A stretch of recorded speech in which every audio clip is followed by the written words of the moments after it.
So how do we measure whether you are a great leaders or not so great leaders? अनि तपाईले कसरी चाहिँ मूल्याङ्कन गर्ने त तपाई महान अगुवा हुनुहुन्छ कि हुनुहुन्न भनेर?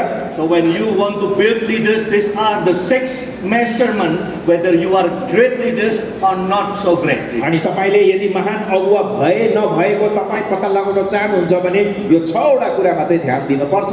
Number 1, पहिलो कुरा, people look at the people that you lead. Are they growing spiritually and professionally or not? अनि जब चाहिँ मानिसहरूले यस्ता महान अगुवालाई हेर्दछन्, यिनीहरूको वरिपरि भएको मानिसहरू आत्मिकीय रूपले र अरू तरिकाले वृद्धि भइरहेको छ कि छैन भनेर हेर्ने गर्दछन्। Ask the wife, if your husband become a better husband this year compared to last year. अनि त्यो चाहिँ तुलना गर्न सकिन्छ श्रीमतीले श्रीमानको निम्ति अथवा श्रीमान र श्रीमतीको सम्बन्धको आधारमा राम्रो भएको नभएको तुलना गर्न सकिन्छ गएको वर्षको तुलनामा। Similarly with wife. त्यसै गरिकन श्रीमती राम्रो भए नभएको कुरा तुलना गर्न सकिन्छ अघिल्लो वर्षको श्रीमानसँगको सम्बन्धको आधारमा। Ask the children, are the parents a better parents this year compared to 6 months ago? अनि तपाईले सोध्न सक्नुहुन्छ छोराछोरीहरूलाई के तिम्रो आमा बुवा चाहिँ गएको वर्षभन्दा अझै राम्रो भएको छ यो वर्ष भनेर सोध्न सक्नुहुन्छ। Number 2, अनि दोस्रो कुरा,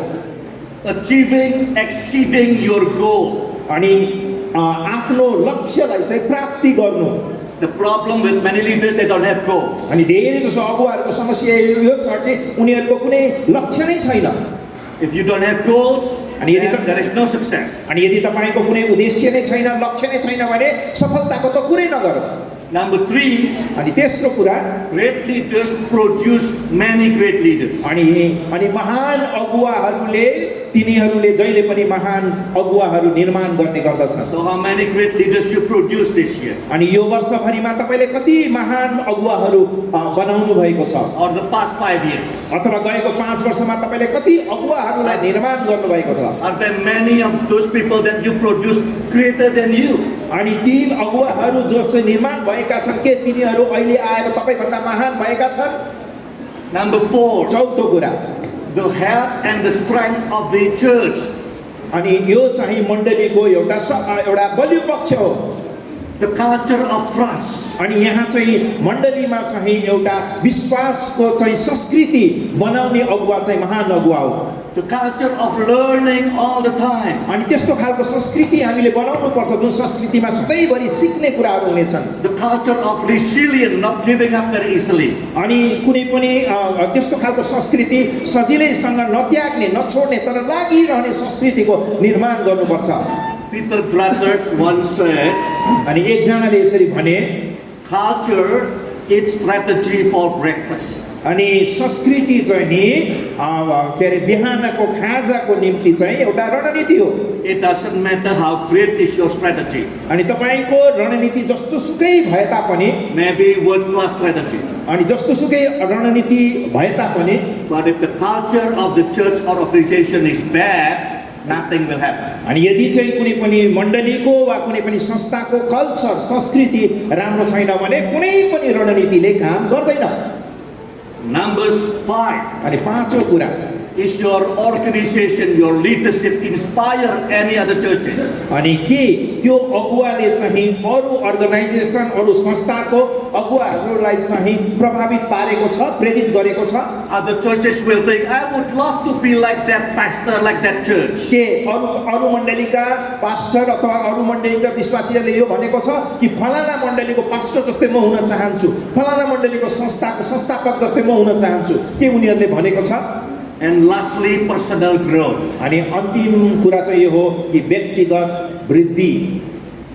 John Maxwell was asked, एकचोटि उनलाई यो प्रश्न गरियो, Christian leadership, what are the criteria? अनि क्रिस्चियन लिडरशिपको निम्ति हुनुपर्ने कुराहरू के हुन्? He will mention all the 21 criteria. अनि उनले चाहिँ 21 वटा बुँदाहरू जोन मैक्सवेलले चाहिँ उल्लेख गरे।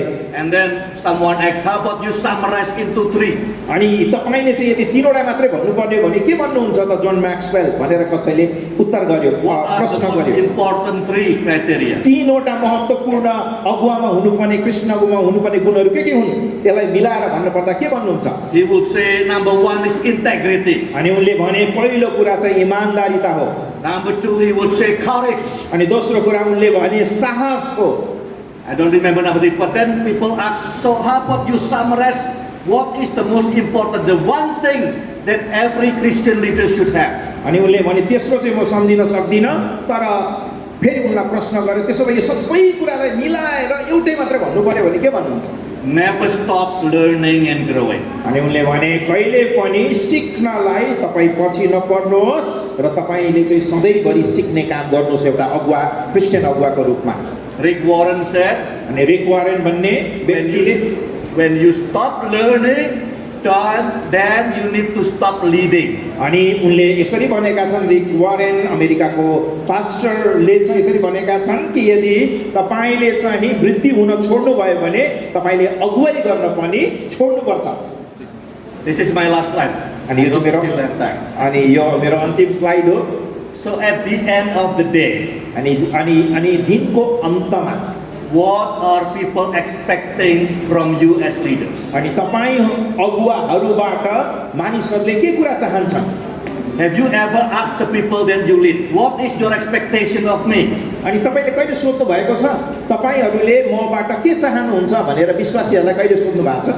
Most leaders that I met, most of them, अनि धेरै जसो अगुवाहरू जसलाई मैले भेटेँ they want to make know what is his expectation of the people that he leads. अनि उनीहरूले चाहिँ सोध्छन् कि के हो उनीहरूको अपेक्षा भन्ने कुराहरू अथवा मबाट के अपेक्षा गर्नुहुन्छ भनेर उनीहरूले मलाई धेरै जसो अगुवाले सोध्ने गर्छन्। But in the kingdom of God, we turn things upside down. अनि परमेश्वरको राज्यमा यो ठिक उल्टा हुन्छ।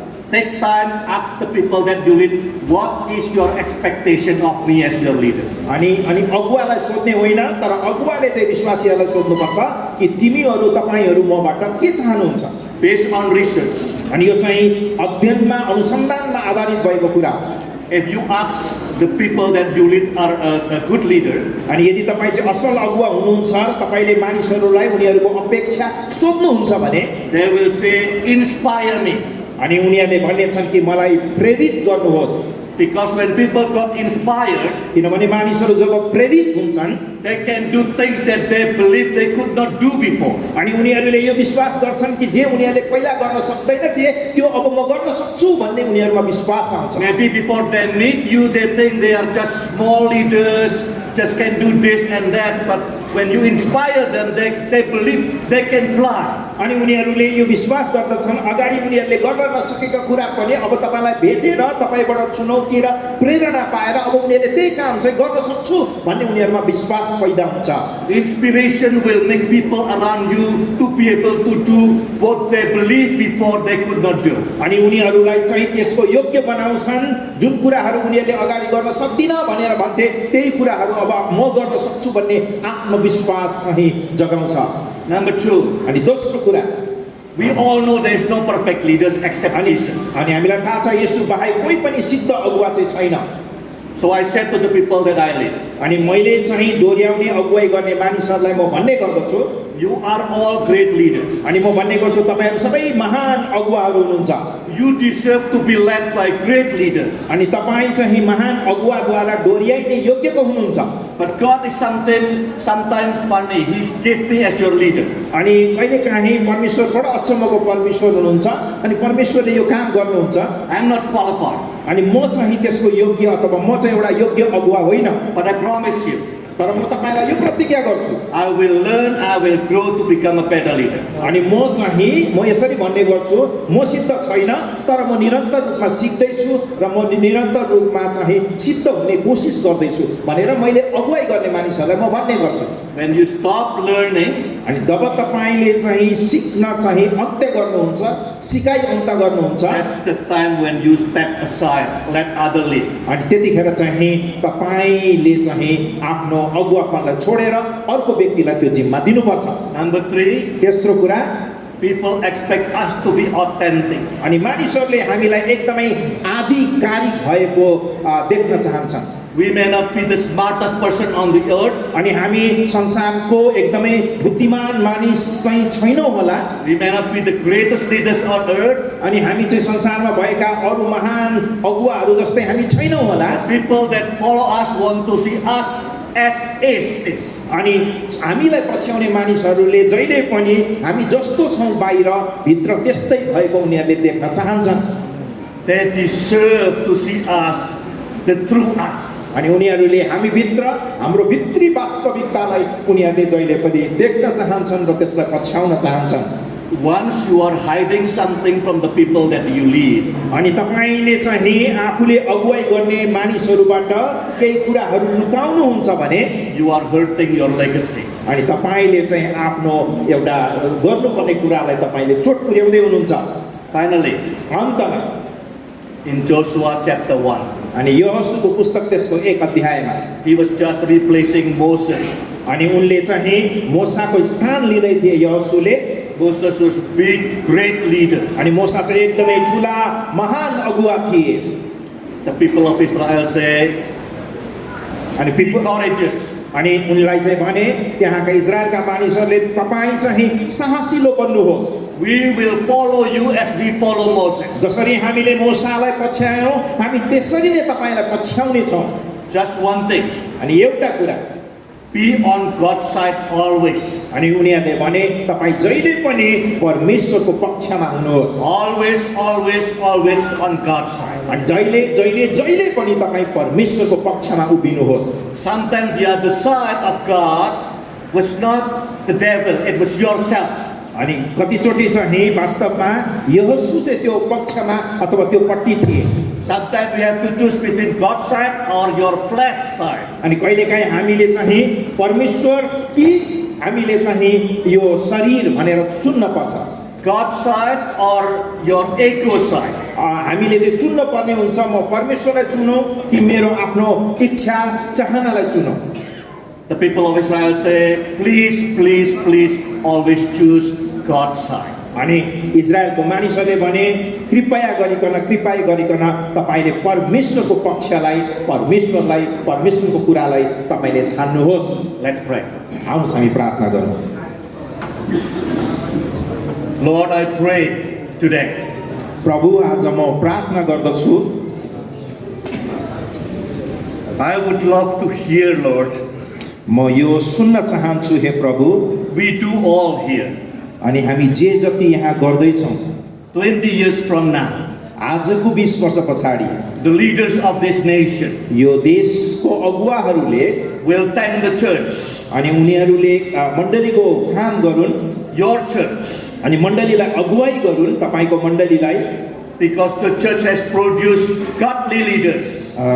यस कारणले उनीहरूले अगुवाई गरून् किनभने मण्डलीले अगुवाहरू निर्माण गरेका छन्। परमेश्वरको भय मान्ने अगुवाहरू निर्माण गरेका छन्। As a gift for this nation. अनि यो चाहिँ यो मण्डलीको निम्ति एउटा आशीष र उपहार भएको होस्। I pray that you use each one of us here in this room. अनि यो कोठामा भएका हामी प्रत्येकलाई तपाईले प्रयोग गर्नुहोस् प्रभु। To invest our life. ताकि हामीले हाम्रो जीवनलाई चाहिँ लगानी गर्न सकौँ। Started with the younger one. अनि जवान मानिसहरूबाट हामीले त्यो लगानी सुरु गरौँ। That we will produce many, many more leaders. र आउँदो दिनहरूमा हामीले धेरै भन्दा धेरै अगुवाहरू तयार गर्न सकौँ। Who will glorify your name. जसले तपाईको नाउँको महिमा गर्नेछ। And from this nation. र तपाईको यो देशलाई चाहिँ परिवर्तन गर्नेछ। Bless NCF. अनि एनसीएफलाई तपाईले आशीष दिनुहोस्। That will be able to mobilize all churches. अनि मण्डलीहरू जति पनि छन् नेपालमा तिनीहरूलाई यो एनसीएफले चलाउन सकुन्। In this noble pursuit. अनि यो प्रकारको एउटा महान कार्यमा। Thank you, Lord Jesus. धन्यवाद प्रभु येशू। In Jesus' name we pray. येशूको नाममा हामी प्रार्थना गर्छौँ। Amen. आमेन।